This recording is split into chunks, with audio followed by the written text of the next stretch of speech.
Call the regular meeting of the Gladstone City Commission for Monday, June 9th, 2014 at 7 p.m. to order. The first item on our agenda is invocation. If you could all rise. Commissioner Nemechek will lead us in invocation. Let us pray. Lord God, our Heavenly Father, we're grateful tonight to be free people, able to govern ourselves in the city of Gladstone. The emphasis on D-Day. I want to thank all those that fought and more so those that gave their lives. We ask tonight for insight, for tolerance, for understanding as we tackle the problems of the city. We ask in your name. Amen. Amen. Pledge of Allegiance. To the flag of the United States of America, and to the republic for which it stands, one nation, under God, indivisible, with liberty and justice for all. I don't have my speaker on. Uh-oh, Bad boy. Dave lost his. Okay, will the city clerk please call the roll? Commissioner Bostwick, Here. Commissioner Gay, Here. Commissioner Mattinen, Here. Commissioner Nemechek, Here. Mayor Mackey. Here. First item on our agenda is public comment. Anybody who would like to address the city commission tonight, would you please take the podium, state your name and your address?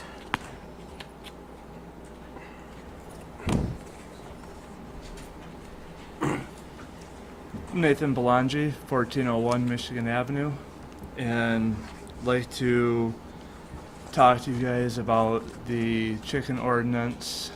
You are aware that is on the agenda tonight, right? Yes, Just in case you might want to hear the debate on that before you speak. Can I do Feel that? free to speak right now if you want to. okay. I built the coop for my kids and our birds before I knew that there was an ordinance. There are several people through the city that do have them, and I assumed.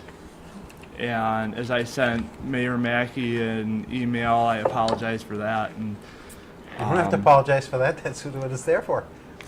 well, you know, I didn't You were mean upset? I was upset, Yep. you know, and you know, I don't understand why, and I would like to see that changed. You know, we don't have many birds, 3 birds, and I have pictures and notes from my neighbors. They're saying that they don't mind and saying how well it's kept and built, and I got pictures for you guys to look at if you would do that. I'm sure the commissioners would probably like to see the pictures, but I think probably you're going to want to hear the debate tonight because it Okay. is on our agenda. We're going to have probably a lengthy discussion about that matter.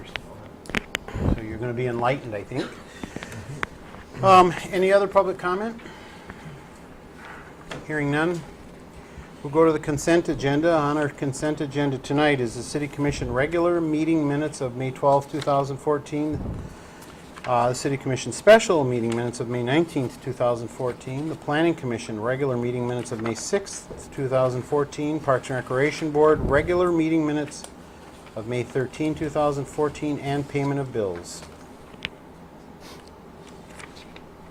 I'd move that we approve the consent agenda as presented. Support. Moved by Commissioner Mattinen, supported by Commissioner Gay to approve the consent agenda as submitted to the commission. All those in favor signify by saying aye. Aye. Those opposed. That motion is carried. We have no public hearings or unfinished business, so we'll move into new business. We have an amended agenda from the one that went out originally. First item is design build contract for water system at Sports Park. I assume Nicole's going to be taking that one? You need to. To add that, I added it to in red, but So moved. Or Moved by Commissioner Gay, supported by Commissioner Nemechek to add an item to our agenda, which is the design build contract for water system at Sports Park. Thank All you. those in favor of that motion signify by saying aye. Aye. Those opposed, that motion is carried. Nicole Sanderson, our Parks and Recreation Director. Good evening. Good evening. I am here tonight to ask permission to grant the build design contract to Edge Enterprises. This contract will provide water from our reservoir to the ball fields up at the sports park.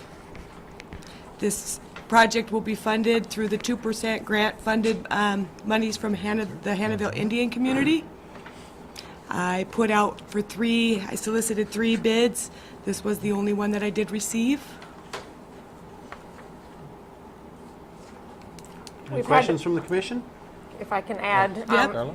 We've had a lot of communication with area people on this project, and this is not a project that, you know, many engineering companies, this is a special design. It's not, this design is not created every day. That's probably why we only got 1 bid out of 3. But we've met with Edge Enterprises, feel very confident that their whole team could design this for us, and it would be a very successful project.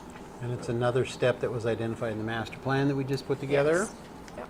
Yes? Yes. Yes. So it's a logical step for us to take, and there's external monies to pay for it. I'll give you a little bit more information if you would like. The ball fields, currently we have 3 ball fields up at the sports park, and in order to water them, we allow about $5,000 a year to water those ball fields. We use city water to do that. Even with the $5,000, it's probably not enough water. The ball people think that we still need some more water on the fields, especially during a dry year. In order to afford that, of course, that comes out of the recreational budget, which comes out of the general fund. So by providing water from our reservoir, we will be still incurring a cost of electrical to run our turbine pump. However, it'll be substantially less than paying for the water, and we'll be able to use water more readily up there, maybe do some other things also, which calls for in future plans for the sports park. There are more than 3 plans in a 3 fields in a master plan, yes? Yes. I thought so. This is the first thing I'll be talking to you about. I'll be back in a couple of weeks asking you for telling you some more good news. Oh, We've been busy writing grants. that's So- good. You're pretty good at it, I know that. Nicole, when do you see this taking place as far as? Edge Enterprises is in the process right now of just waiting for tonight's decision. Some of the work that's going to be done on top of the hill by the sports park building will take a little bit of time, probably 3 to 4 days. The directional boring, of course, will go pretty quickly, and the connection to the fields will go very quickly. We're doing it at the absolutely terriblest time of the year to be doing it, because we have weddings at the sports park and we have lots of ball games, which is a good thing. So Edge Enterprises is going to come up with a plan for me, an engineered plan and a timeline, so we'll be able to squeeze it in through weddings and ball fields, hopefully from start to finish while they're working, probably 6 days. Right now, as of right now, we haven't turned on the water to the field yet, so we haven't used any city water yet to water the fields. We've been fortunate because we had a 12-month winter. Sorry. We'll say that was a good thing. Okay. So the fields were quite wet still, but it is starting to dry out up there. We're going to have to start watering, so the sooner we can get this done, the quicker we can start using that reservoir and watching it recharge and seeing our success there. Any other questions? We hear a motion. I'd move that we award contract to Edge Enterprise for $40,000 as described above. I support it. Motion Commissioner Gay, supported by Commissioner Bostrick, to approve the design build contract for the water system at the sports park. All those in favor of that motion signify by saying aye. Aye. Those opposed. That motion is carried. So in a couple of weeks, you can bring your slip and slide up there and we can supply the water. Thanks, We'll guys. watch you do it, okay? Okay, the next item on our agenda came up as Mr. Belangi just informed everybody. I received an email from Mr. Belangi regarding a contact from Public Safety regarding an ordinance violation of chickens at Mr. Belangi's residence. I spoke with staff about it, with the city manager and with the zoning administrator, and I believe I spoke with our public safety director too. Maybe not. And I copied the city commission, and Commissioner Gay did some research on this matter, so at some point tonight, either the city manager is going to go first or Commissioner Gay, but I know that Commissioner Gay has some pretty good input on this matter. So who wants to start, Darla or Amanda? I was gonna ask Renee Oh, to okay. go through the history All and right, then Renee, you're up. wherever we wanted to go from there. Okay. We have, I don't know if you've seen this, Mr. Belangi, but we have an extensive package from our zoning administrator, Renee Barron, tonight. I've Renee. never met Mr. Bellinger, so just for the sake, I know you all have it, but some of the audience members aren't aware of it, so I'm just going to go through it a little bit. I missed a staff meeting when all this was occurring, and I got assigned the task to do the history of the chicken ordinance and what we have done in the past regarding it. You So plan not to miss any more the meetings? moral of the story is do not miss staff meetings. Back in 2007 is when we adopted our animal ordinance. It's not a chicken ordinance per se, it's an animal ordinance. And largely, prior to that, what we did was we followed the Delta County Animal Ordinance. And when that, I wasn't here when that code was adopted, but from speaking with Kim and other folks that were here, it was largely followed the Delta County plan, and they took a look at what other cities and municipalities were doing. Each year, we get a couple of requests regarding chickens. A lot of the requests that I get are just phone calls saying, can I have them? And I say it's against our code and thank you, and that's the extent of it. Every once in a while, we get an individual who asks, can you consider this? There's this going on and that going on. And we all know that there's a green movement and people are living off the land more than what they used to. And so we have looked into this on a number of occasions. The most recent was in the spring of 2012. We were contacted by a family, the Runkle family, who live out on Parkway Avenue, and they wanted to consider chickens and they actually approached the Planning Commission through public comment and asked if we would consider it. And they gave us a lot of information about the pros of chickens, and so we did undertake a process at that time to look into it. The process at that time was to do some research, talk to department heads, do some more research, look at what other communities were doing. And at that time, what I did was just put together a simple ordinance amendment and presented that to our planning commission. And it just basically added one section to our current code to say we were going to allow it. And I put that out to our planning commission. And at that meeting, I believe it was in April, and at that meeting, what they had more questions. They had a lot of concerns about, and there were people present at the meeting in favor of and against. And the questions that came up largely centered on how many, what about roosters, how do we contain them, what about runoff into the stormwater from chicken poo, for lack of a better word, I don't know what it's called. Would we require hen houses? What about permit processes? Just a lot of general questions that come up anytime we talk about any ordinance.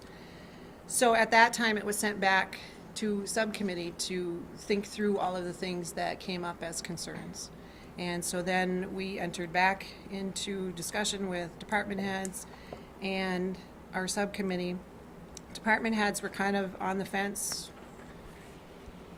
sort of in favor, not in favor. We all had some concerns. So what we did was we proposed another draft ordinance, which is what you have in your packet also. And in red were all of the changes that we proposed to make to the existing animal code. And chickens, just so you're aware, chickens are not a zoning issue. I hear that intertwined a little bit. It's not a zoning problem. It's actually, the animal section of our code is a section of our code. It's not in the zoning code.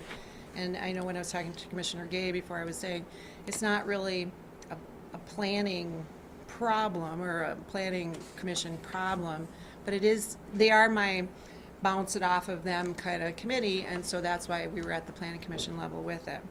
The proposed code that we put in front of them addressed all of the issues and concerns that we had heard about. And it was put to a vote at that time to see if we wanted, we introduced it, and we put it to a vote to see if we should open it up for a public hearing. And on June 5th is when they voted 5-2 not to move it forward any further. So that is the last time that we've looked at it, and that's been 2 years now. I'm here tonight just to help answer questions. Paul enforces that section of the code. Again, the planning commission is involved largely because they're a subsidy of you guys to give you a recommendation. And a lot of our code comes through them. It doesn't have to come through them. At any time, this board can direct us to take a look at code, and we will do that. But that's kind of the history of it. If that helps at all, I'm not sure, but I'm here to answer questions and take comments if Do you any have them. commissioners have questions, or should I turn it over to Commissioner Gay, who's done some extensive research on this? Go ahead. Does any of the ordinance have the maximum number of chickens? Currently, chickens are not permitted by the code. The proposed ordinance that we were considering allowed up to 3 hens. 3 hens? That's what we were proposing, but, I see. but the Okay. code says no chickens. Oh, okay. Well, the code doesn't say no chickens, the code says no other animals other than dogs and cats and other typical household pets. Okay. Any other questions from the commission? Commissioner Gay, I think you want to speak about this? Well, I received a copy of an email from Commissioner Mackey, and I indicated to him that I was going to be in the city hall the next morning, and I'd take a look at what the language of the ordinance was and give him my opinion. I do not have a Juris Doctorate, but in my career I deal with code on a regular basis and have for quite a while. And my first concern was looking at the language in our code. It didn't expressly prohibit specifically chickens. It was kind of vague in my opinion. Now, since I've been made aware, Director Geyer and Renee sent me some information regarding, you have to remind me what the act was, that state act. Basically a definition of livestock in a specific act, but it was dealing with industry, Animal Industry Act, I believe is what it was. I don't know the number, but Yeah, I don't recall exactly. There is a state law reference in this proposed ordinance. I'm assuming that is in the current ordinance since it's not in red, and it's referencing livestock at large in an MCL section. As I indicated in the discussion over the RV ordinance, I'm really not terribly interested in telling somebody what to do and what not to do on their property, provided, in that particular case, the public property was utilized as designed and public safety was maintained. I personally believe that there needs to be some clarification in the ordinance if we intend to continue enforcing it the way we are enforcing it. But I think that in light of the fact that, and I've mentioned this multiple times to staff, that there are situations in Detroit where there's urban farming going on currently. The movement, not necessarily towards green, because I don't like that terminology, but towards organic type, more self-sustaining type of I won't say farming because it's not really farming, but basically living, has caused other communities to allow this type of thing. So as I was looking through this proposed ordinance, it seemed like a pretty decent ordinance to me. I did notice that I indicated to Mrs. Barron that in the proposed ordinance, somebody may have thought the same way I did, because one of the words that they changed in the proposed ordinance that does not exist in the current ordinance is kept or housed inside as household pets. That word inside is not in the current ordinance, which is one of the things that raised concern for me as far as is it actually enforceable. And I'm not going to have a conversation or an argument with somebody on what they consider a pet. However, as Director Geyer and Ms. Barron indicated, somebody could claim that I believe they said a camel is a pet, and obviously it would be a problem to have a camel in the city limits. But there are situations that we could look at, and if it can be done safely, humanely, I would like to see us at least look at it and give it a chance. Dr. Geyer wants to talk, I think. I just figured I'd probably be asked some questions Okay. in relation to. Anticipating. Yeah.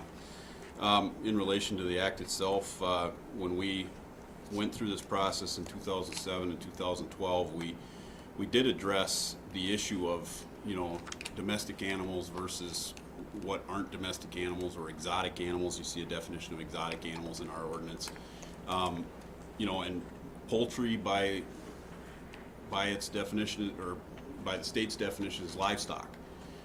So I guess that was one thing that we looked at. But what I was saying is, as far as clarification, in this particular instance, I'm not arguing for or against. But what I'm saying is that particular act, that the one that I was forwarded, I don't believe it's the same as this MCL, because I think it was 287. Yeah, it's not. 287, 503, I believe. This- So this is a little bit different, but that was pertaining to commercial operations. And if someone has a hen house, non-commercial operations, that wouldn't apply. That Well, definition wouldn't apply. In the original argument that was presented to us in some degrees was the Michigan Right to Farm Act, which has been used as a defense to have backyard chickens, they're called, or whatever, on properties. And the Michigan Right to Farm Act doesn't really address that because it refers only to the commercial operation. Right. And there were- of hens. And there were just some modifications to that. was. And actually, I was reading on that further and found out that there's an agency that issues opinions but has no regulatory authority, and the criteria how they operate was just recently changed. But the Right to Farm Act never had anything to do with individual farms for their Right. own consumption. It was all for commercial. The Department of Agriculture puts out the generally accepted agriculture and management practices. And I think they're collectively, they're referred to as GMAPs or whatever, which relates to the Right to Farm Act. And they just had some changes in that as of March or April even, that listed Category 4 areas, which are primarily urban or city areas. The Right to Farm Act initially was developed because farms were being put out of business by nuisance complaints from primarily city residents that would move out into the country and not like the smell or the noise or whatever. And now it's turning back around a little bit to where, they were looking at what is allowed in cities and can cities regulate that, or can cities have a say in that? And they changed the definition of a primarily residential area, of which the entire city would fall into that definition. But cities certainly can allow it. They can, by exception, allow chickens. And I think if we were going to do that, based on what I've read, that would be the best way to do it, with maybe some modifications to our existing ordinance to tighten up the language a bit and add an exception in there specifically for whatever we decide, if we decide to allow. My other question is, when this was looked at previously, did we have our code enforcement officer on staff at that time? No. Okay. Would these complaints typically be something that would be handled by him? Depends on what the complaint is. It would be between Paul and I mean, my office. the public safety officers in the city have, by charter, the obligation to enforce any and all ordinances in the city. We have taken some related to zoning or related to issues that might not be criminal in nature per se, and put those onto the code enforcement officer. So it could be a combination of both. Let's redirect the question here. What was the nature of asking the question? Who would Well, handle it? I'm just wondering if the same, you know, if there was a concern for enforcement at that time, we didn't have the code enforcement officer at that time. Being that this is this is a civil infraction, violation of this would be a civil infraction, so theoretically he could be the main enforcement person on this issue. We now have him on staff. Obviously, you get a call at midnight, somebody's chickens are running around Michigan Avenue. Obviously, now I just said Michigan Avenue because that's where I live too. I didn't, no reference to you. But obviously, public safety would respond, but I believe that if we now have him on staff.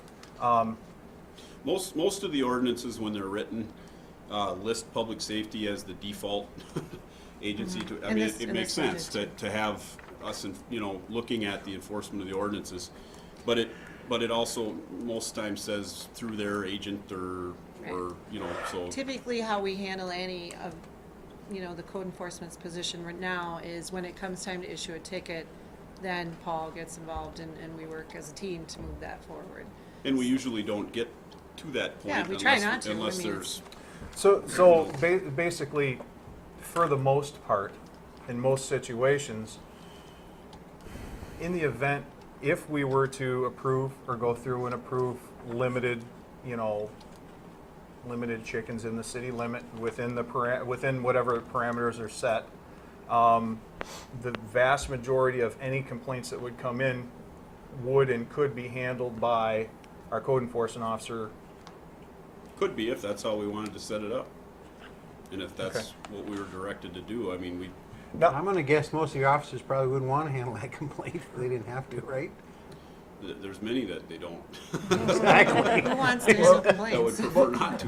Nobody wants to. Now, my other question is, there were some concerns. I would like to hear all of the concerns from staff as well, because I've been made aware of concerns about wastewater runoff, things like that. So I would like to hear specifically what. Well, I think at the time, a lot of the concerns were related to any possible noise issues, which I know there isn't necessarily with laying hens, but if you have roosters, obviously that's a big difference. You have concerns with the upkeep of the coop. If you have a coop, which I would hope our ordinance would include, and I think most people that wanted to have chickens and do it responsibly would have a good coop. We would have some, though, we have animal, the dog and cat provisions in there that people don't comply with at best now. So we have to deal with those issues. But a lot of it was related to the type of neighborhood you're in as well. We deal with different issues up on the bluff where you might have a 1 or 2 or 3 acre residential lot, and then compared to downtown where you might have I don't know, what's the standard? 28 by 140. Yeah, a 28-foot lot with your neighbors 6 feet away from you, so to speak, 3 feet on each side type deal. So there's different concerns depending on the neighborhood. Now, you indicated that you had some information from the Department of Ag regarding best practices as far as dealing with and farming or maintaining livestock.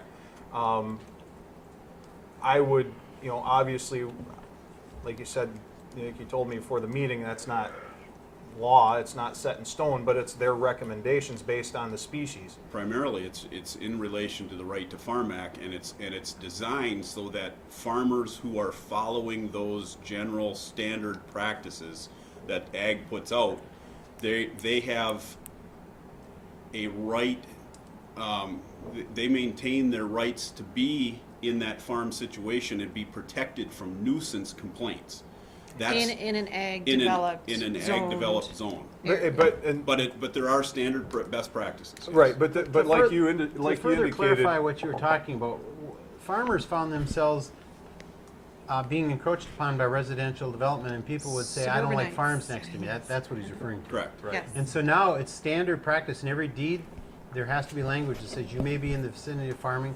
Farming does create some noxious Right. odors. That's the way it is, and as long as the farmer is following those practices, he won't be subject to litigation. Right, and if you continue, if a person was to continue to file nuisance, noise, and/or odor complaints, the farmer, through the Michigan Right to Farm Act, would have some legal grounds to take that person to court and say, cease and desist doing this, and by the way, you're gonna pay for my lawyer fees too, because you've been filing these nuisance suits. But I guess, but in this particular instance, based on this proposed ordinance, we're not talking about farmers. No, So we're not. we're kind of in a little different realm. Now, I know, I don't know how those would compare. I'd sent Ms. Barron an email regarding MSU Extension, and they had similar criteria. It may be identical. I don't know. I didn't get a chance There to are look all at it. kinds of publications out there for, if we consider this, there are tons of resources to move forward with. And we looked at many of those during that 2012. Okay. I mean, I don't know that I looked at that one that you sent me, but we did a lot of research. At the same time in 2012, the city of Marquette, it was, you know, as we were talking about it, it was on the news and in the paper that the city of Marquette was also looking at the exact same issue that we were. And so we did some following of the city of Marquette for quite some time until we finally got to the process where we voted no. As this came up, I, of course, went back online and was checking what happened with the city of Marquette and where they're at, and then made a phone call there. And I can tell you that the city of Marquette has word for word the same definition that we do in our code as far as how they say no to chickens. It's a word for word, you know, must be a household pet, includes dogs and cats. That may be where we stole it from, because I'm guessing we stole it. Did they ever indicate if that stood a judicial test? It's in some of the minutes, and I have some. I didn't put it in the packet, but I did bring it tonight. Their city planner and their lawyer, they have a city attorney on staff, and you know, I always say I'm not a city attorney. I only play one at work, but they did look at it, and that's exactly what they are using to not allow chickens in the city of Marquette. Whether that's been put to the test in court, you know, I don't know, but that is what they use. As I said, they were further ahead in the process in 2012 than we are, and I asked them for an update. Where are you guys at? Do you allow it? Their code is still the same, still stands exactly the same, and they are still looking at it. It's not an easy thing to open up. And And they Marquette's, have, and admittedly, Marquette's a little different community than Gladstone. they have some rural areas similar to what we, with bigger properties, similar to we do. Yeah, they have a downtown district, more businesses, but, you know, we have a smaller version of and I think when I look at the layout of Marquette, I think we're similar, just a lot smaller. We're a quarter of them. But we do have rural areas, we do have townships right outside of our jurisdictions which do allow farming activities. And then we have our traditional downtown areas, and we, like I said, much smaller business district, of course. But, you know, I see ourselves as similar. We have a whole heck of a lot less staff. But they take a look at, you know, they have people who can look at these things, and I was unimpressed that they were still talking about it and haven't done anything. But I'm not saying that's what we should do, is consider it for years and years and years, but it's something that once you open that door to, as we said, chickens, that was something we talked about. You asked what the issues were at the time. That was one of the big issues with the Planning Commission, and that was something they talked about after they made the motion, was that if they felt if they opened the doors to chickens or hens, then they were opening the doors to ducks and geese and other poultry, and they didn't feel that they could say yes to chickens but no to ducks. You mentioned it in some comments you made before, that the city of Detroit is you know, experimenting in different areas with the green movement and Urban farming, yep. Yeah, there was, He doesn't like not in green. our defense or anything, but there was a recent article that they had some goats in the city of Detroit that were used to kind of clean up vacant lots Yep. and overgrown Mow the lawn grass. areas and whatever, and the city of Detroit just said, no, the goats are going out. So that would be my only concern, is that we, if you look at introducing a change, that we do have to be careful what we, Well, my initial concern with this whole thing was the language in our ordinance, and it wasn't clear. And I would advocate for making it clear. I don't, I would, in light of what's going on nationally, I wouldn't mind taking a look at it. But as I indicated earlier, I believe that if we were to do it, the best way to do it would be to clarify our existing language and then provide an exception and expressly spell out what we allow. Everything else is not permitted. But it would give us the opportunity to clarify, as someone tried to do in this proposed ordinance on the June 5th of 2012, clarify that we're talking about inside, and then we won't have to worry about getting into a discussion on what someone feels is a pet and whether we agree or not. I think that is a counterproductive discussion to ever have with the city residents. see, in my review of everything that we did then and now, poultry would not be considered a pet because the state defines it in various acts of the Department of Agriculture as But livestock. we didn't define it, and we're not cited. We wouldn't be citing someone under a state act. We'd be citing them under our ordinance. Let me see if I can bring this to a head. It seems like we want to try a new look at this. Before the meeting, I suggested to Renee, and she said, "You're spot on. I used to be the zoning administrator." I don't think this city commission wants to take this issue on ourselves. That's what we have a planning commission for. If we don't take the advice of a planning commission, I've seen previous advisory boards, such as the Parks and Recreation Board, say, "Well, I guess you don't need us anymore if you're going to do the exact opposite of what we say." So I would suggest the city commission might want to push this back to the planning commission for a fresh discussion, and Mr. Belangi could press his feelings in this matter to the planning commission, and Commissioner Gay could certainly attend. I would probably attend if it was in my schedule, and try and have a conversation at that level to see if the planning commission might be interested in amending the zoning ordinance. Commissioner Nemechek? I grew up with chickens. So I my grew up mother in a was town like- where at least a third of the people had chickens. And they stunk. Yeah, they do. But people had more than 3 chickens. The first thing I ever saw killed was my next door neighbor putting the chicken to the stump and hacking the head off. And then the chicken ran around the yard. But I grew up with all that. And I would guess in the city of Bessemer, when I was a kid, I'll bet you there were hundreds of chickens. And I don't know how far this would go, but odor is definitely a problem. Roosters are a problem. They escape a lot.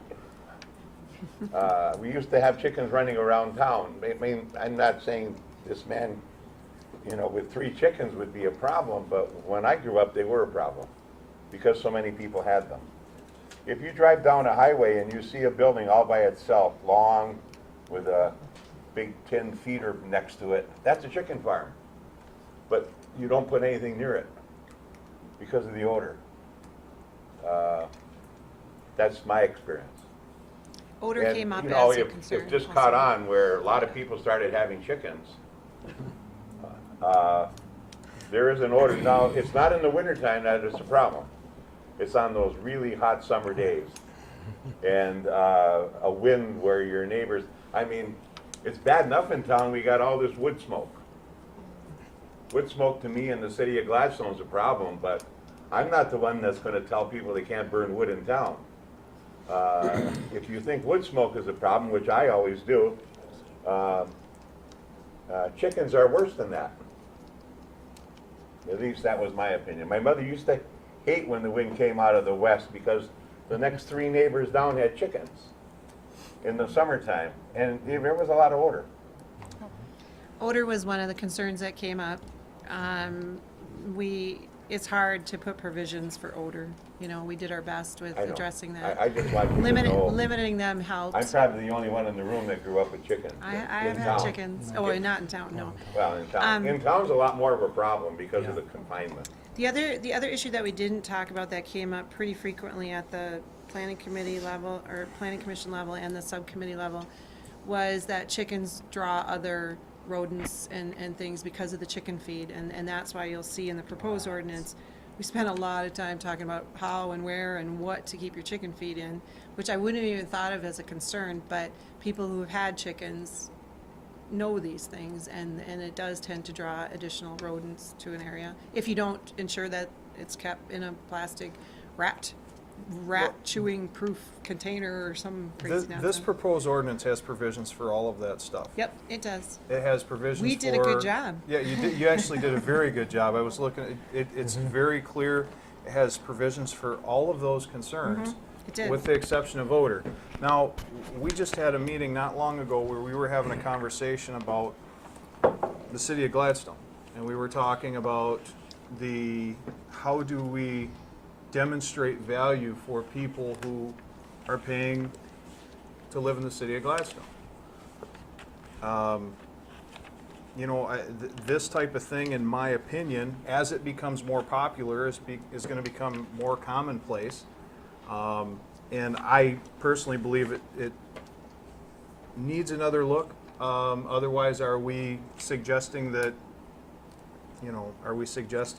those that would want to, engage in that type of activity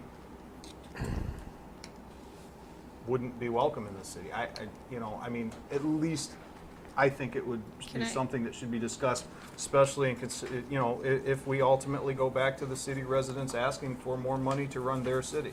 Can I make a suggestion? We did recently subscribe to SurveyMonkey. We have run one survey through before. I do worry, as Joe said, or Mayor Mackey said, about going back to the Planning Commission to have them consider something that they already voted no on, because that's a tough thing to do as a staff person, and we can do that, and I don't have any problem doing that, but I worry about what is their usefulness in it. They may say, we've said no, we meant no, and may not consider anything. Is this something that we should consider maybe putting together a brief survey and putting out there and getting an input from the community? Because one of the things that we talked about at the Planning Commission level during the subcommittee and the meetings that we had is that it's a few people who want it. There's a lot more people who we hear who may not be for it. Does the SurveyMonkey help direct us as to whether we take a look at it? Does that even matter? I don't know the answer to that, but I'm Okay, just saying maybe that's a suggestion. To bring this to a close, because we do have a big agenda tonight, I would like to suggest the city commission be in general consensus that we authorize the zoning administrator to conduct a survey via the new software and report back the results of that survey at our next meeting. Is that too soon? By the time we create it and get it out there, you want it out there for a couple weeks at least. So that wouldn't be enough exposure? I would So our say no. first meeting in, If you can keep everybody away from my door, it would be doable. well, I don't have that kind of power, sorry. I can't do that. Maybe at staff meeting tomorrow, we could talk about a timeline that's reasonable. Okay, so the issue is still live. So I would suggest that's how we go. We may come back to the planning commission eventually, but just- we would have the results of the survey to bring to them. I think that's reasonable. If we went back to them with survey results that said overwhelmingly or 60% or whatever it is, I don't know. But for clarification, as Ms. Barron mentioned earlier, this is not typically something, this ordinance is not a planning commission ordinance. No, it's not. It's not, it does not It's require something you can do their at your level. consent, and it's something that would go through this body. They're an advisory committee for you. The city commission approves ordinances. Very good. Thank you. Oops, I'm gonna stay. We're moving on our agenda to a rezoning request. Renee's going to stay with I'm gonna us. stay. We were approached early this spring by the Skellingers, Marcia and Robert Skellinger. They have a piece of property on North Lakeshore Drive. In your packet, you have been given an aerial map of it, the code that pertains to this section of land, and a staff report that was given to the Planning Commission at our last regular meeting, our June 3rd Planning Commission meeting. We're looking to rezone this property. It is currently zoned B2 commercial, and they want to put a large garage on it this year, and then next year build a new family home there for themselves, and then sell their home that they have here in town. And there are no concerns from staff. The Planning Commission was in favor of it. The rezoning supports our future land use map. It also supports, there's other residential zoning in that area, so we did not see any problems with it. We welcome a new home being built in the city of Gladstone. That would be amazingly awesome. I don't see any issues with it. We did have a public hearing on it at the Planning Commission level.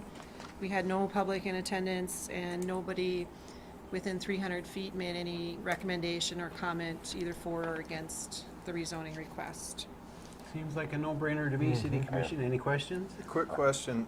Do they have a timeline to build their new home after the garage is put up? There's no requirement. Okay. There is some, question. I would, there is some question on that. It's another area of the code that's a little bit gray. Can you build a garage? And in past precedents, when Mayor Mackey was in my position, they were permitted to build garages first. There are some different building codes that you have to follow to ensure that people don't build a garage and then just move into the garage and live in the garage and never build a home. So we are looking into those issues that's through the building codes though. But what they told me I thought they might be here tonight, but what they did tell me and the Planning Commission is that they intend to build next spring. So they have a pretty tight timeline. The biggest factor is them getting this garage built first so they can move some things out of their home and have storage so that they can open up their house and try to sell it. So Bubba, you see him out there a lot. He's got fruit trees, I think, planted there. he's chomping at the bit right now. I'd move that we approve the rezoning request for the property located at 1751 North Lakeshore Drive from B2 commercial to R2-1 to 2 family residential. Support. Moved by Commissioner Matten, supported by Commissioner Nemchek to approve the rezoning request at 1751 North Lakeshore Drive. All those in favor of Aye. that? Aye. All those opposed, motion's carried. Thank you. Now, Renee can sit down. We're talking about the 4th of July fireworks display next. That'd be Darla, or is that Paul? Either one. We need to permit ourselves to have our annual 4th of July fireworks display on the 4th. So this comes before the City Commission every year. Kind of tell you what our display is going to be there, the size shells. And I move approval. Support. Moved by Commissioner Nemechek, supported by Commissioner Gay to approve the 4th of July fireworks display special license. All those in favor signify by saying aye. Aye. Those opposed, motion's carried. We also have a special liquor license request for, actually, it says 4th of July, but it's actually the 5th of July, correct? right, this event will be on the 5th of July. We have a 2-day event this year, the 4th and the 5th. We're bringing back the Ultimate Air Dogs. New to the 5th of July, we want to have a Taste of Independence event down at the park. Kind of after the Ultimate Air Dogs get done, adults can go here before the band plays later on in the evening. So we do need to approve a liquor license for this part of the event. Move to approve. Second. Moved by Commissioner Gay, supported by Commissioner Matten to approve the 4th of July special liquor license. All those in favor signify by saying aye. Aye. Those opposed, motion's carried. Special events for 2014, a list of summer special events, which Darla's going to go over with us, I think? We just started doing this, I think last year, maybe the year before. A lot of, various organizations in the city or outside the city come to us and request either the park or a run-walk combination thing. So we kind of give you a whole list of annual events So that's what you have before you. Farmers Market, Music on the Bay, our summer concert series, Crazy Days, 4th of July, some fishing tournaments, business after hours, duck races in the fall. So this is kind of a blanket, these are our events for the summer. And then if you approve this tonight, then we can work individually with each group that come and apply. They still need to fill out a special permit application, and on there is where they communicate to us. Do they need picnic tables or street closures, or do they need our assistance at all in the event? So instead of bringing each one of them individually to you, when they happen, we thought kind of this whole slate would work better. Questions? Motion? Move approval. I support. Commissioner Nemchek moves, supported by Commissioner Bostwick, to approve the special events 2014 as presented by staff. All those in favor signify by saying aye. Aye. Those opposed, motion's carried. Next item, this has been kicking around from an old commission, so we got a couple new commissions that probably don't really know a whole lot about this project. So Mr. Buckman's going to enlighten us.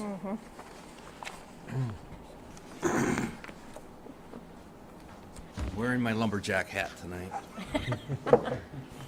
Really, it doesn't, Joe. In January, I sent a letter to Zeller telling them to either start cutting or let us rebid the job. And so our Forester and Zeller, we had a meeting on the phone, and this is what we came up with. That's one and a final year extension on our contract. We extended the contract last May, and their reason for not being able to cut the Perkins property was because it was too warm a winter, so they could not use that this year. They're saying because it was so cold, they had so many plots that they were backed up and cutting. So anyway, this would be the last and the final addendum, and Zeller would pay up front the 10% of the remaining contract, which is $61,964, and they would pay a tenth of that, the $6,196, and they have until July of next year to cut, and if they don't, we keep the $6,000 and the performance bond of $15,491. Well, we can still And go we- find someone else to cut We it. rebid it, yeah. I move that we sign the agreement. Support. Motion by Commissioner Matten, supported by Commissioner Gabe. Before we take care of that, just for the two new commissioners, we did cut timber near the industrial park and near the cemetery, and I think maybe one other location in the city, but they never got around to this project. And this is like 357 acres up near Perkins where the wastewater sludge is applied after it goes through the treatment process, which is the reason why we bought this land. So there is a motion. All those in favor of that motion signify by saying aye. Aye. Those opposed, that motion is carried. Just as a note of reference, the money from that, we've split the original timber sale. It was up in the industrial park and around town and the Perkins site, and we split it up according to the stumpage. And so this last cut, approximately $22,000 goes to the wastewater fund, $22,000 goes to the general fund, and about $9,000 goes to the EDC when we do get paid. So Very good. Thank you, Eric. Next item on our agenda is set the electric rates, and it says recommend no adjustment in electric rates, but we do have our acting supervisor, Mr. Kennedy, with us in case there's any questions. Does this require a motion? To not change anything? To keep the rates. I make a motion that we not adjust the electric rates. Support. Moved by Commissioner Bostwick, supported by Commissioner Nemechek to take no action to raise the electric rates for the current year. All those in favor signify by saying aye. Aye. Those opposed, that motion is carried. The next item is our solid waste rates. And by the way, I will remind the commission that when we talk about electric rates, solid waste rates, water rates, and wastewater rates, we had already had this conversation when we sat down with our staff and developed the budget for our current fiscal year, so this is really what we approved at our budget, but this is the formal process we need to go through. So Mr. Len from the Public Works Department is up next. Unfortunately, we have to raise our rates a little bit here. The solid waste rates are split up into basically 5 different categories. Trash pickup is, everybody has trash pickup. There's extra pickups. We charge a monthly charge that whether you have trash pickup or not, you are billed for it. Some customers out there do not have trash pickup but have recycling pickup only. And also there is a few residents, or non-residents I should say, that outside the city limits that the truck is already going by, so we pick them up. The standard household garbage is 11, or was 11.20 a month. We're looking 11.35, increase of 1.3%. On down, everything is adjusted 15 cents other than the monthly charge. That would be, if you so wish, going from $4.10 to $4.95. And the reason the big increase on that is two. Last year we had to do a deficit elimination plan for the equipment fund, and part of the mechanics retirement package was allocated out to the different funds where he worked. Basically $7,000 come into the solid waste fund. And also this year I had budgeted $10,000 for chipping of the brush up there. In years past we've been able to get it for free or haul it into the back there and level it out. Since our new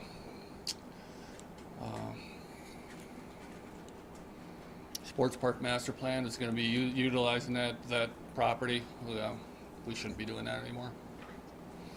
Are you going to get a tub grinder in there, or Yes, we'll. big unit? Yep. Like I said, in past we used to get paid for that even. I went from that to free. Now it's charging. Any questions from the commission? Move to approve. Second. Commissioner Gay moved, supported by Commissioner Mattman, to set the solid waste rates as presented by staff. All those in favor of that signify by saying aye. Aye. Those opposed, motion's carried. Next item is water rates, again discussed at the budget meetings. Mr. Buckman?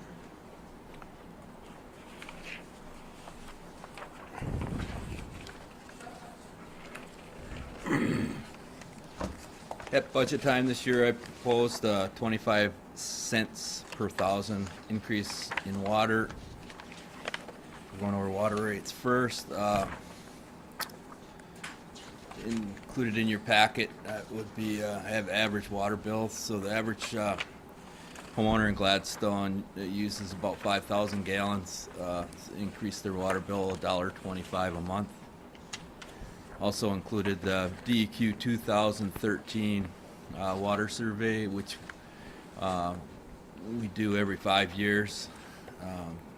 All the water systems in the UP participate in it, and according to the 2013 survey, which actually should be the 2012 survey because all the work was done in 2012 and it came out in January. So the average rate for 5,000 gallons of water in the UP was $39.31, and so we're still a good $6 below that rate per thousand. I move approval. Support. Moved by Commissioner Nemchek, supported by Commissioner Gay, to set the water rates as discussed earlier this year at budget and presented this evening by staff. All those in favor signify by saying aye. Aye. Those opposed, motion's carried. Mr. Buckman is also up with the wastewater rates. Again, same thing at budget time, we talked about it, and proposing a 25-cent increase for wastewater per thousand, bringing, which would be an additional $1.25 on the average 5,000 gallon user. So it'd be $2.50 total for the average user in town that has water and wastewater. Again, with the DEQ wastewater survey, the average cost for 5,000 gallons is $39.83, and this will put us at about $38. At $38, and so we're still a little bit below the average. Questions? Move to approve. Second. Motion Commissioner Gay, supported by Commissioner Mattman to approve the wastewater rates as discussed at this year's budget meetings and presented to us tonight by staff. All those in favor signify by saying aye. Aye. Those opposed, motion's carried. Mr. Buckman is still up with the 2013 Annual Water Quality Report. You get to impress us with your scientific knowledge.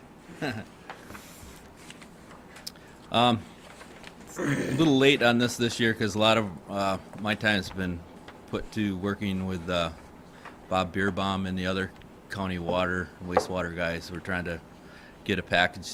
Well, we have a package put together with our expenses to date, and so that's why I'm about a month later than I normally am with this. Once again, 2013, we met all state and federal safe drinking water standards. We did not exceed any standard, fail a treatment technique, or receive any monitoring violations. The report, it's a 2-page report. It will be posted a full-page ad this weekend, June 14th, 15th version of the UP Action News. It is posted on our website, and there's written copies here at City Hall at the water plant. And we'll be posting copies at the senior centers, the manors, and all the schools. The notice of availability will be on next month's bill, and certified copies will be sent to DEQ and our local health department. So if there's any questions on this, because it's, I know I bring this up every year. When the EPA came out with this law, they wanted it so that someone with 8th grade science education could understand it, and they've made it so complicated that nobody understands it anymore. So I understand it though, because I play with it every year. The only category I'm interested in is the part that says no violations. Yeah. So, and none are indicated. Nope. I don't think we need any action on this. This is just put on file. Very good. Any other questions? Or moving on. Okay, city manager is going to present, I believe it's you. I see both your name and Kim's name on the 2014-2015 fee schedule for everything the city does that basically isn't a utility rate, right? Well, utilities are listed in here, but we present them separately because that impacts the budget differently. So the changes that we're proposing are highlighted in red. So I just wanted to go through those, see if there was any questions. So the new policy that we created regarding metal detecting, $5 per year, so now that's listed in our fee schedule. At the bottom of page 1, under assessment or tax roll, all this information is available online, so when people want hard copies of our, tax roll and assessment roll, that is quite a thick document. So our assessor is recommending $305 for a hard copy. Assessment card information is also available online, so when people come in or call and need hard copies, that's the need for the charge there. Page 2, again, our commission packets are all available online. So if somebody wants a hard copy, $3 plus actual postage per packet. As you can see tonight, this is a pretty thick packet. Yes. Going down to the bottom of page 3, zoning compliance permit, $25. Pretty nominal there. Then we go to page 6 for under streets, any kind of curb work there. We're proposing removal $350, installation $16.25. You can see the rates there, and sidewalks $2. Per square foot, minimum $100 would be, billed to the homeowner. Then we have page 8 at the bottom. And this is under the Public Safety Department for $10 charge for fingerprinting. We do have people come in and request. They know our Public Safety Department has the tools to do that. And it would be $10 when the applicant supplies us the forms. Page 9. Water plant hydrant, we're adding $25 there, plus however much water they use per month. This is typically for construction, right, Eric? Yeah, we have a number of contractors. Yeah. Different projects in the city limits, and they just stop in the morning, fill up their tanks.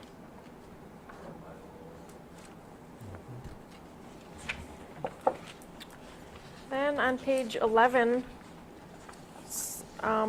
something new here. This is Public Act 95 of 2013. So the commission last year saw this Public Act for the first time. This is an election the commission needs to make every year. Last year we chose to opt out of the program. This year we are recommending that the city opt in the program. And what that does is there would be a 99-cent per month charge on one residential meter per resident in Gladstone. And the city would remit that money to, on a monthly basis, to the Department of Licensing and Regulatory Affairs in Lansing. And then that money would be used to come back to Gladstone for, from November 1st through April 15th every year. That's the shut-off, no shut-off time period. So last year when we opted out of the program, we couldn't turn any residential customers off due to non-payment or whatever from November 1st to April 15th. So this past year, several residents built up quite large balances. So come April 15th, we started our shut-off process, which there's quite a few notices, that go out. And we sent them shut-off notices all winter long, so they knew what their bill was accumulating to. And we don't have to turn people off during inclement weather, I understand that, but sometimes we have a late winter and it's still nice enough in November to turn people off. Or if we get an early spring and we could start the shut-off process earlier. So we're recommending let's try it for a year, and then the people that fall into that shut-off category can apply for this money to help them with their delinquent utilities. But this money would come from every resident with a electric meter. Correct. Some homes have 2 electric meters. It would only be 1 meter per home, 99 cents per month. And this is managed by the state? Yes. They distribute this money? It comes back to the local DHS office. So there's no guarantee that we recoup this money? Well, only our money that we collect is earmarked in Lansing for Gladstone customers. Okay, but the customer has to then apply for this assistance? Right, they have to go to DHS, just like when you get in shut-off status, you can go to St. Vincent de Paul, DHS, Salvation Army. There's several agencies that have assistance money available for people. I'm guessing you're thinking we could do this ourselves, right? Well, I just don't like the idea of redistributing my If we money to charge it, it somebody has else. to go to them. Michigan Public Service Commission oversees this whole thing. But this then allows us to shut off any time of the year? Any time of the year. Yep. Because you have an option of not getting shut off by going and getting assistance. Yeah, our residents didn't qualify for assistance this winter because we didn't charge this. So they had to That would wait. no longer be something that they could say, well, you know, you'd say, hey, there's a program, go apply. They qualify for assistance, they wouldn't qualify for assistance under this Nope, particular DHS act. wouldn't give any Gladstone residents utility assistance this winter because we didn't participate in this. Right, because they know we won't shut them They off. wouldn't shut us off, shut them off.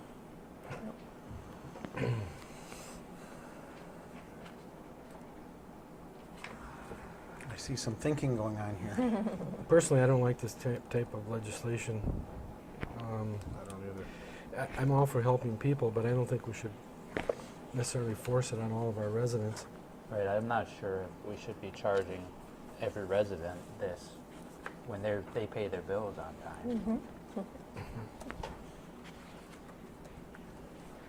What happens to the, if a amount accumulates in this fund, does it just roll over to the next year?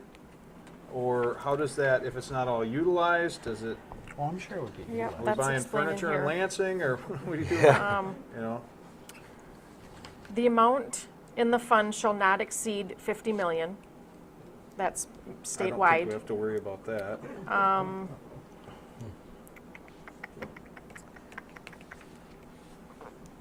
Well, I guess I'm just wondering what happens to this. And we need to make this election every year by July 1st. Do we have how many electric meters, I mean, what type of dollar amount would this generate annually, do you think?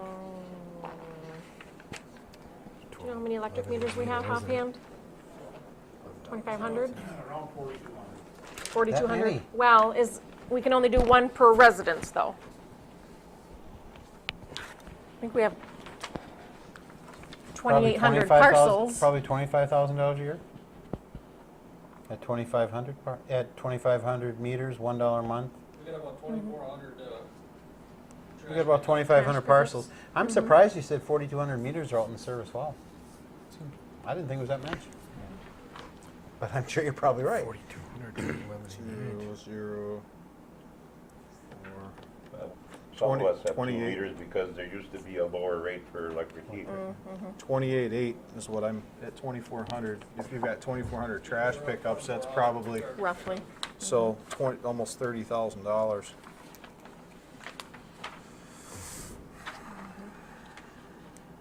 How much of a dent does that put into the outstanding utilities? Do you dare give an answer for that without research?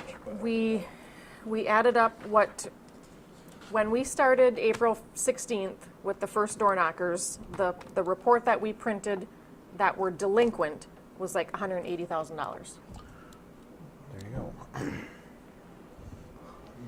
But as indicated, the guy that pays his bill, or the lady that pays her bill, is now footing the bill for this. I've just got a fundamental problem with that. I have a problem with that too. So can we get a motion to approve the fee schedule without that? Well, It is there sounds any like more? There's no support. On the last page there was a couple things under NSF checks and reconnect fees. This was approved in our shut-off policy, so now it just needs to be added to our fee schedule. So the 99 cents is really, I know the newest, I can't help but bring up that there is a utility deposit, which you see on the bottom of that last portion that the city manager just discussed. And I suppose if the utility deposit was larger, there'd be a less chance that bills would go delinquent, right? that is very low for a utility deposit. I'm thinking it is. I mean, it wouldn't take very long before you'd have that much of a bill run up. Right, yep. So if you want to approve it excluding the 99 cents, that's fine. Mayor, are you suggesting modification of that deposit? Absolutely. I think that's one sure way to start addressing the delinquencies. Because you have a limited period of time when you can turn utilities off, and the more of a deposit you have on hand, the greater the chance that you'll be able to get utilities turned off and get some payment action from folks without incurring a loss that exceeds what you have on that you don't have to give back if the bills never get paid. Bill never gets paid. What thoughts on, I'd say at least $300. And that's probably low, but Well, this is part of our shut-off policy. Can we look at that policy and adjust that accordingly? We can bring that to you next meeting. I don't see a problem with that. Okay.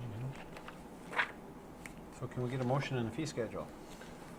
I'd move approval of the fee schedule excluding the low-income energy assistance fund for all residential accounts. I support. Moved by Commissioner Gay, supported by Commissioner Bostwick to approve the fee schedule as submitted by staff with the exclusion of the low-income assistance fund.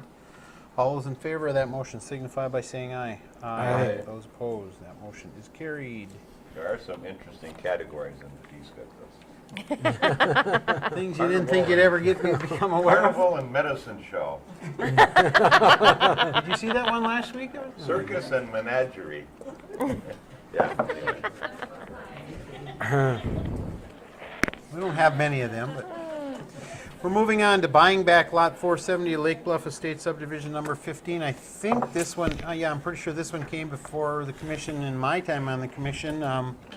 And so the literature, or the description you read there is pretty descriptive. I thought I remember this project, but I'm thinking Darla probably wants to elaborate on that.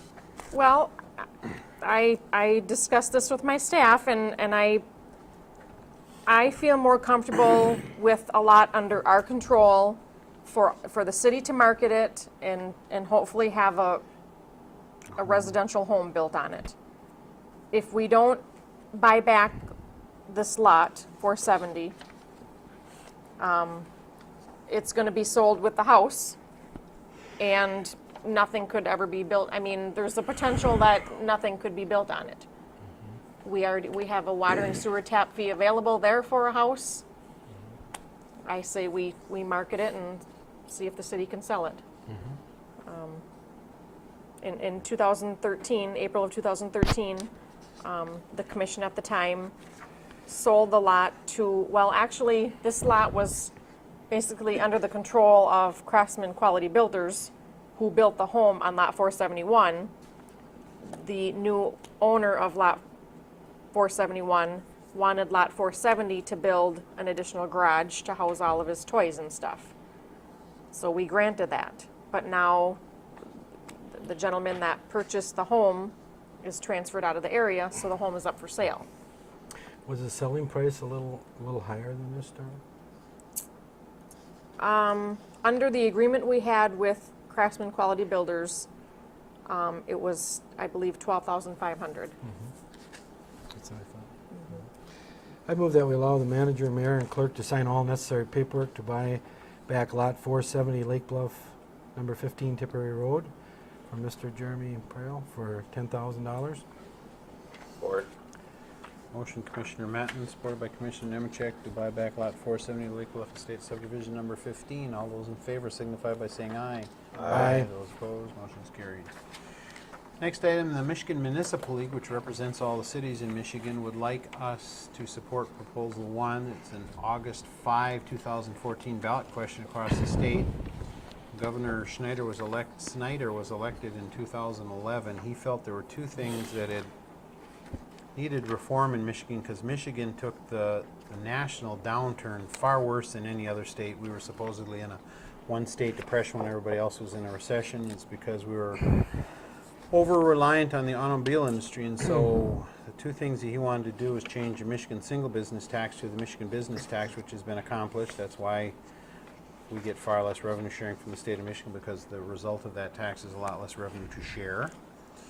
And the other item was taxes on commercial, industrial, and utility personal property. Utility personal property will continue to be taxed, but commercial and industrial will eventually be phased out. And there was a lot of negotiations down in Lansing. Darla and I went to the MML meetings, the annual meetings in Detroit last year. Commissioner Matten was there too. And Lieutenant Calley had a long conversation with people in attendance about how the legislature and the governor wrestled with how they were going to replace the revenue that is so important, especially to cities, from the personal property tax. And they dedicated a former state revenue, the intangibles tax, to replace the personal property tax. And so this ballot question is coming up, and Commissioner Bostwick asked me to get this item on the agenda, so we have it on our agenda tonight. If we are so inclined to pass a resolution to support, which is rather lengthy, and I don't think you want me to read it.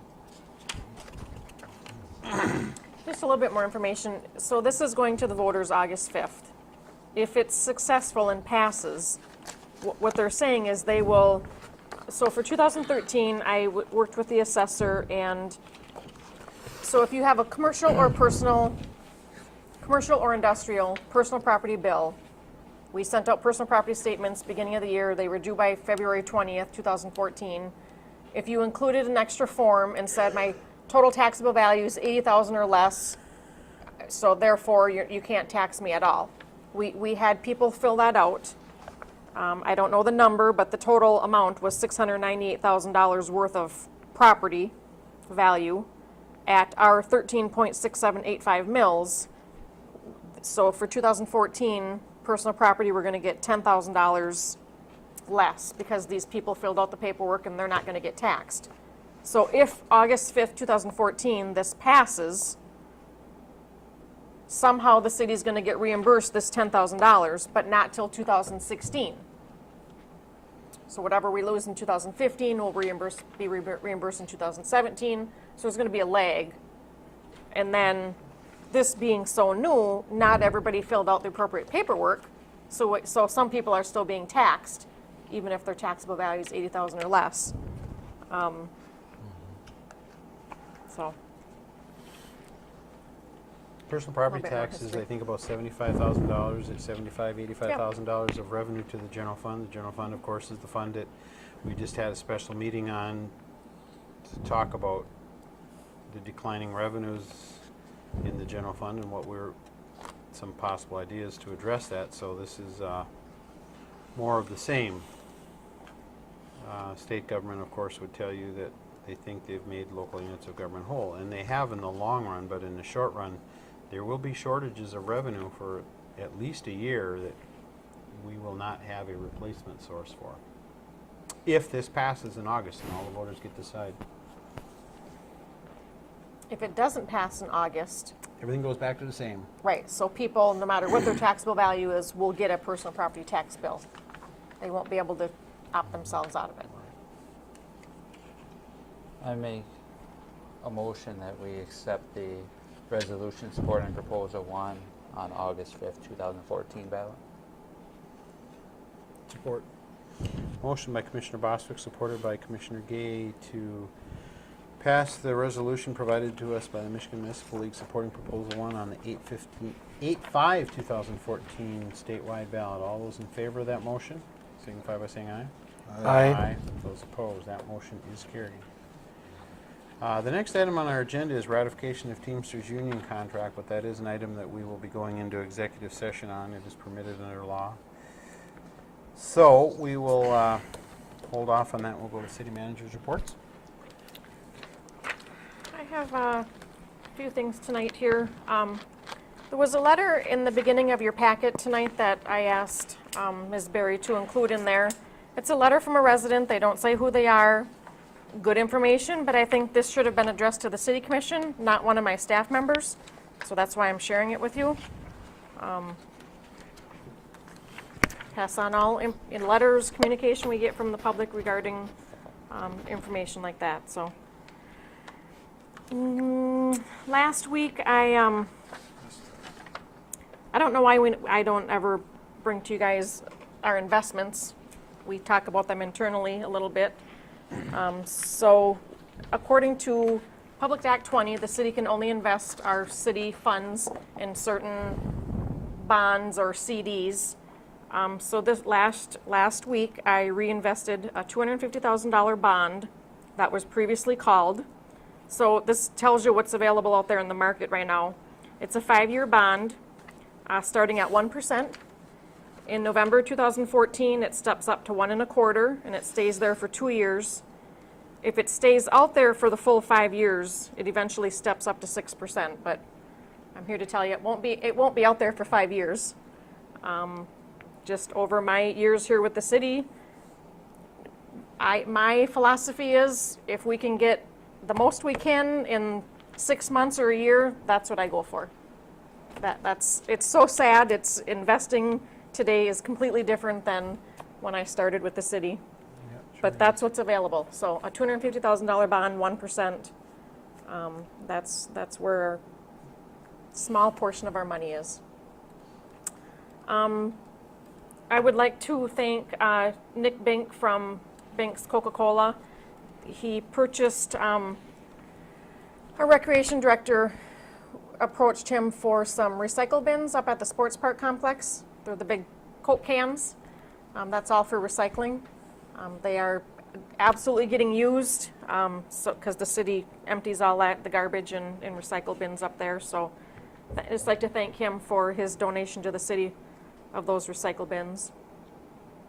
I'm on the OSF Community Advisory Board. In our meeting last week, they shared with us, and I heard it on the news this morning, OSF will be working with Valley Med Flight for air ambulance service.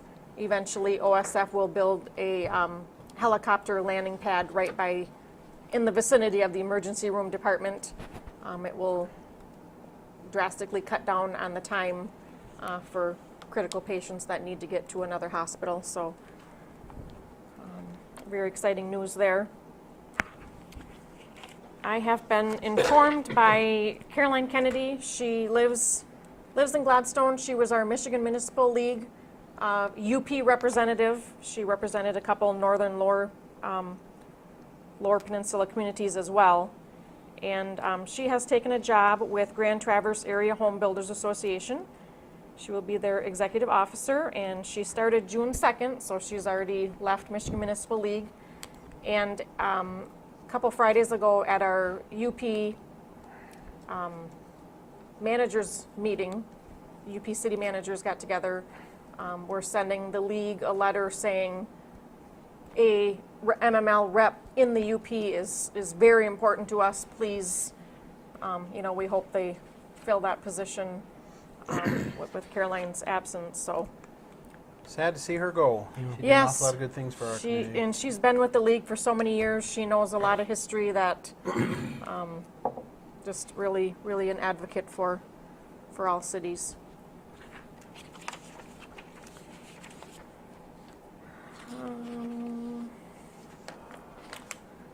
We have a new business in Gladstone.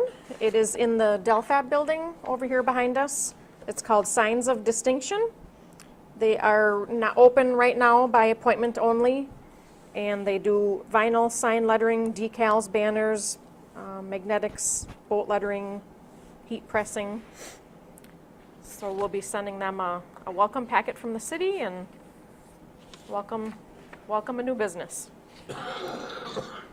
The city's Communities of Distinction production for the month of June is in the Dayton area, Dayton, Ohio. It will be aired 4 times on every Sunday in June. So it's making its way around the states.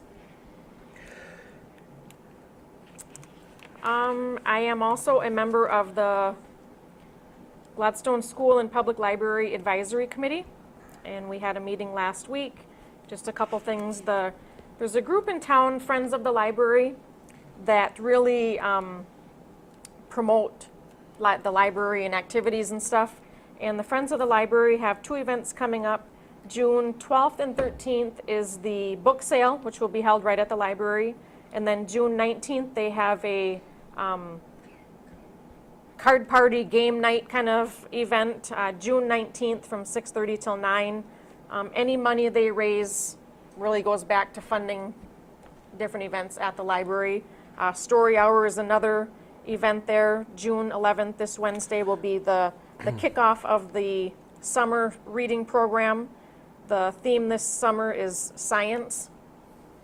So they have any kid that they keep a reading log all summer, and they turn their hours in at the end of the summer, and they're eligible for a lot of prizes, and the library does a really good job of trying to keep the kids reading, incentives to keep the kids reading all summer long.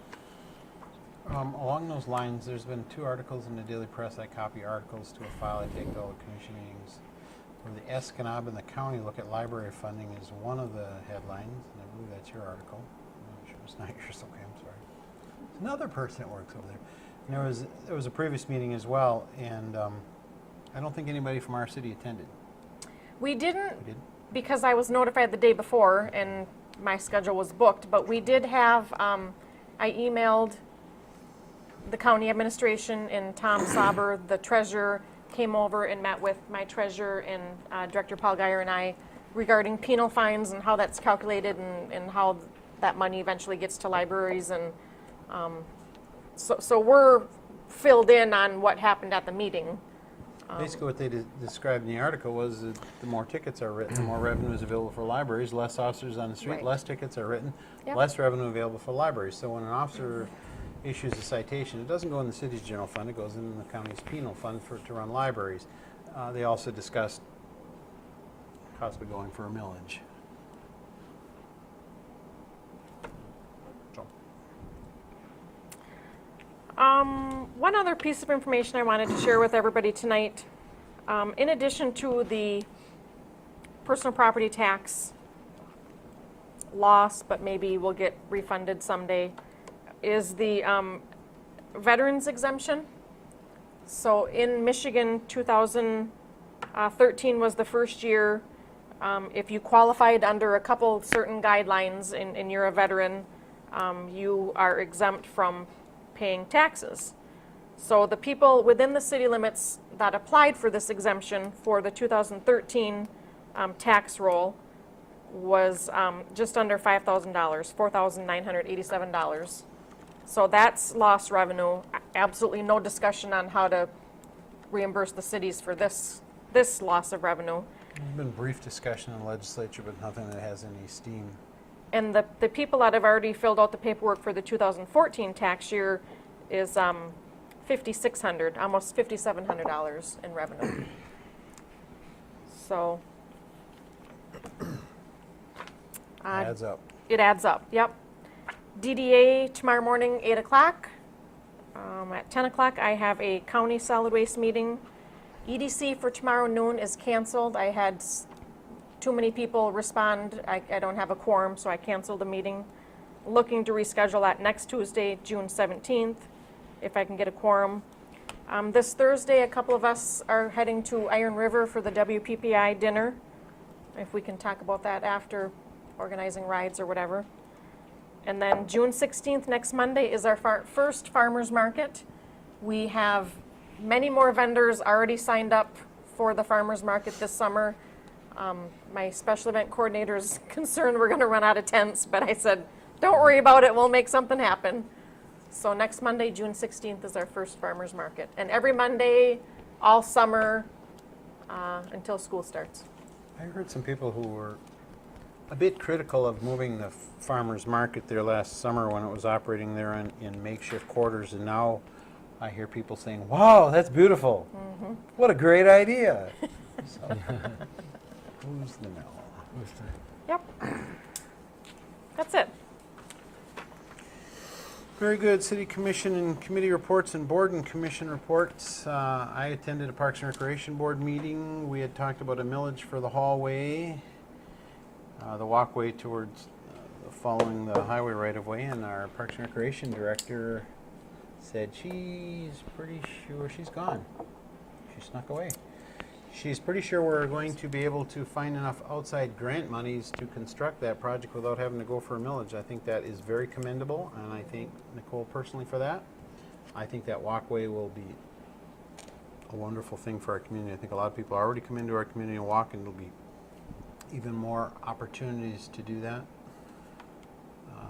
Anybody who would like to be at the DDA meeting tomorrow morning, please get up at 8 o'clock in the morning. I always do. Joint government is Wednesday. Yep. At Escanaba City Hall, all the townships and the two cities and the county and lots of the school districts meet there. So that's everything I know about for boards and commissions and city committee, commission and committee reports. Anybody else have anything?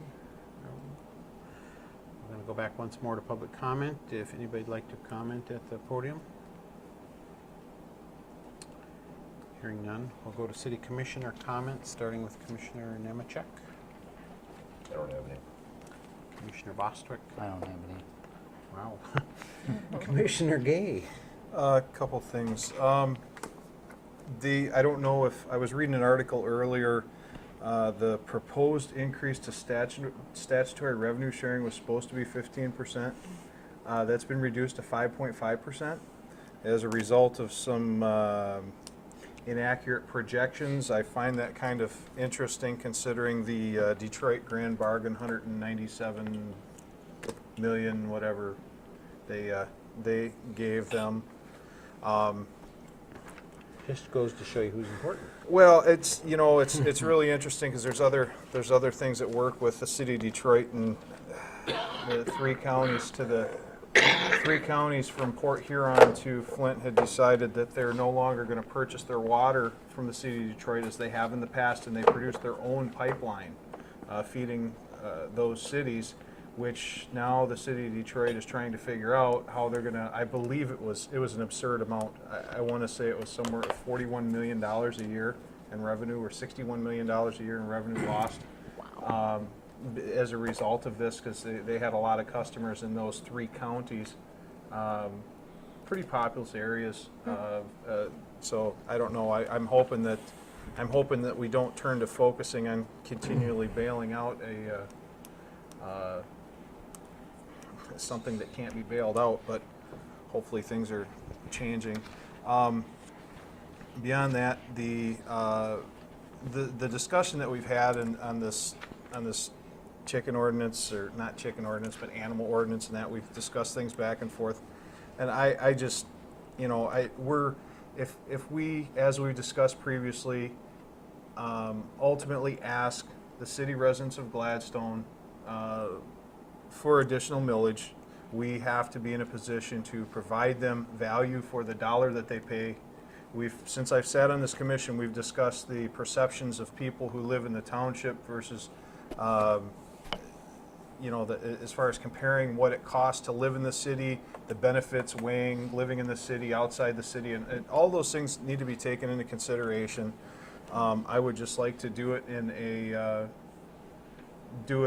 the correct way, and if this is something that we ultimately decide that we can do safely, do properly without,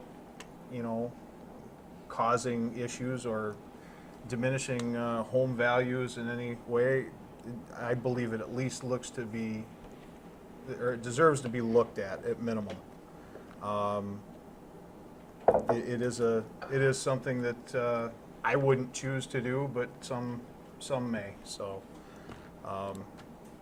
just want to keep that in mind, especially if we decide to go asking the city residents for more money to run their city. And that's all I've got. Commissioner Mattson? In the last couple of days, the Michigan legislature and the governor's office have begun discussions again on transportation. The governor wants to put something more long-term in place. And so I would just encourage maybe each commissioner to call their legislators just to encourage them to maybe try to get something done, because that could really be helpful for all of our communities if we can get a long-term funding mechanism in place for our streets. It is a tax increase. Yes, it is. And that's the thing that I'm hearing the reaction. And, I'm not for more taxes, but I think I guess I assume right along that it would be a tax increase would be the only way to come up with more money. Sure. Is that it? Yeah. That's all. On Saturday, I performed my first marriage as a mayor. I spoke with my pastor before I did that, because that's not really what I think mayors ought to be doing, but people who wanted to be married by the mayor felt that was the way they wanted to go, so I supported it. It's kind of an interesting thing to do. I didn't think I'd ever marry somebody. But now I can say I did. Former Commissioner Olson's having an open house this Saturday. He just communicated with me. Every once in a while he communicates with me. He hasn't sold his condo. That's my neighbor, of course. I shared with the rest of the commission a serious citizen inquiry about a rate from the Water and Wastewater Department, and I forwarded it to staff, and Mr. Buckman, our Water and Wastewater Supervisor, responded to the citizen, and you all saw that, and I thought it was an excellent, very professional response. At our last meeting, there was a question came up on salaries and wages, and I won't get into names of people. I don't think that's something that we ought to be doing in public, but we do have a salary and wage schedule that was provided to you tonight on a position basis. So that information is now available to the City Commission. Do what you will with it. We had received a letter from a resident who used to be the city manager. I spoke with him about committee of business people to study our general fund problem. I am continuing to communicate with him. I have a letter I will share with you guys regarding that, and I will keep you in the loop on that. I think any assistance we can get in our general fund budget situation that we've discussed at a special meeting certainly can't hurt. But I don't do anything without keeping you guys in the loop. I'm interested in Commissioner Gay's comments about the revenue sharing because there was an article in our local paper that said we probably could expect a lot more money from the EVIP program, and so maybe that's not going to happen.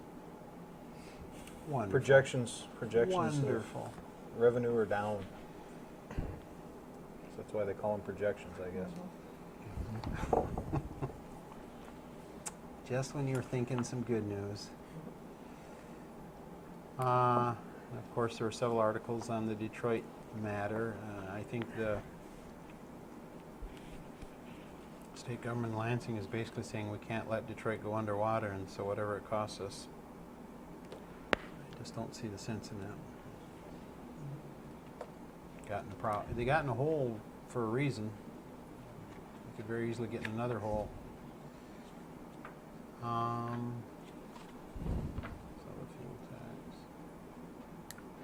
The governor's been talking an awful lot lately about economic development, and the community that comes up with students who are trained in the educational system for the real jobs that exist today will be the community that gets a leg up on economic development.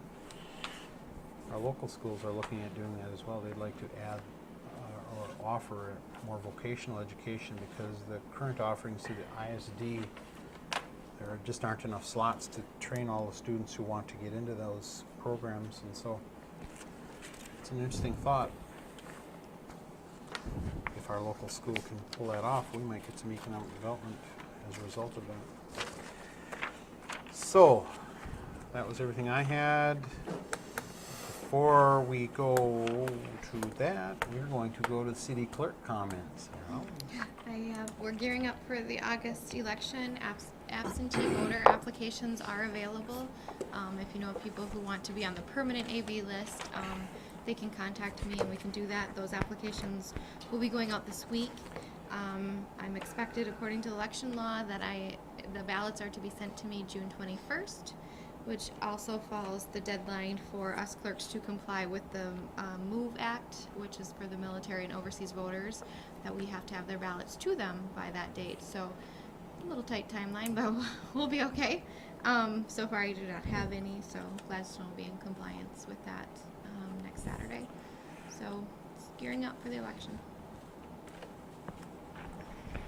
Very good. We have one item left on our agenda, and that is to discuss the ratification of the Teamsters Union number 406 contract with the city manager, myself, and Commissioner Gay have had many negotiating sessions on, and that would be an executive session item, so we need to get a motion to go into executive session. Also move. Support. Moved by Commissioner Matten, supported by Commissioner Gay to enter into executive session. That's got to be a roll call vote, correct? Yep. Commissioner Bostwick? Yes. Commissioner Gay? Yes. Commissioner Mattinen? Yes. Commissioner Nemechek? Mayor Mackey? Yes. We'll be going into executive session.